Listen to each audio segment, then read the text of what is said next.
mechanism got birthed in 2002, I guess, at a meeting we had at the Dutch Ministry for the Environment, which convened a gathering of people who were engaged in sustainable development strategy efforts in various European countries.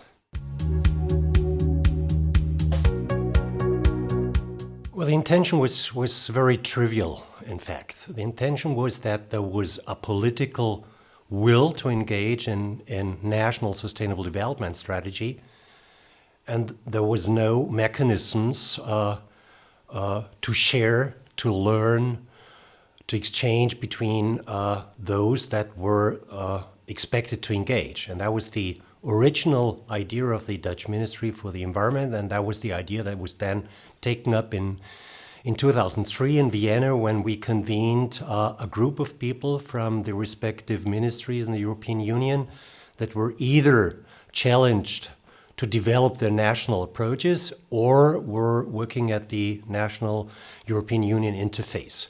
At a time when the European Council at Göteborg had indeed mandated that each and every member state should develop a sustainable development strategy. So the political will was there, the experience was by and large lacking, and there was no information exchange mechanism, and we just filled that gap. Typically, government officials engage in a negotiating scenario. They have stakes, and they negotiate their stakes in order to be better than somebody else, in order to achieve a greater value for their own interest. The ESDN is set up differently. The ESDN has always been based on that the payoff is sharing and learning from sharing. The environment where we interact is a very informal environment. The tools and techniques we use are not the typical tools you will encounter in an OECD meeting or in a UN regional forum meeting where people sit behind their national flags, negotiating, arguing their national positions and interests. The ESDN setting is that of a family of practitioners that have a joint shared objective to meet.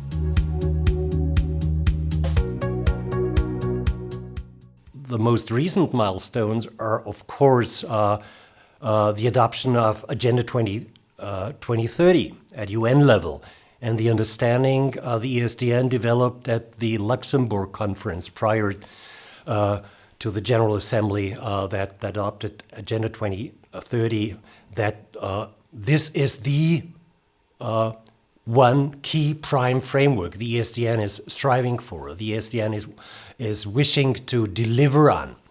And the instruments that stemmed from that approach, like our peer learning efforts that started that year and continue to be performed annually at ESDN member countries.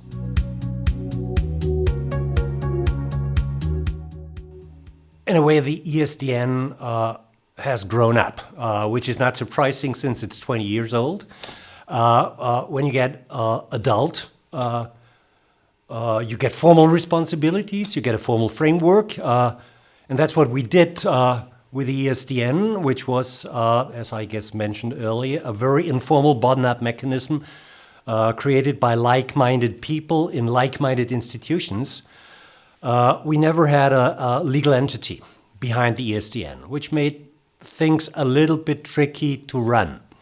It made it tricky to gather resources from government institutions, from other institutions. It made it a little bit difficult for people who were interested in the ESDN to consider themselves as part of that mechanism, as member of that mechanism. That is particularly true to government officials that love formal membership in a way.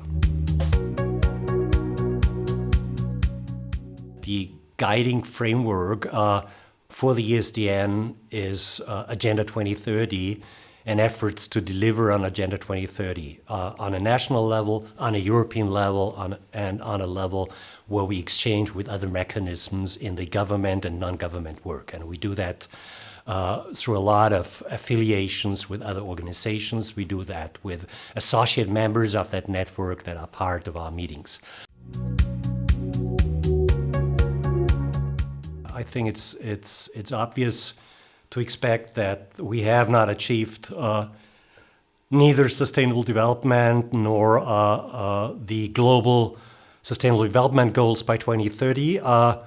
We will have newer, more innovative frameworks after 2030. We need to start to build the expertise and the expectations to decide and to deliver on these new frameworks, and there will be a lot of room for the ESDN to move in this respect.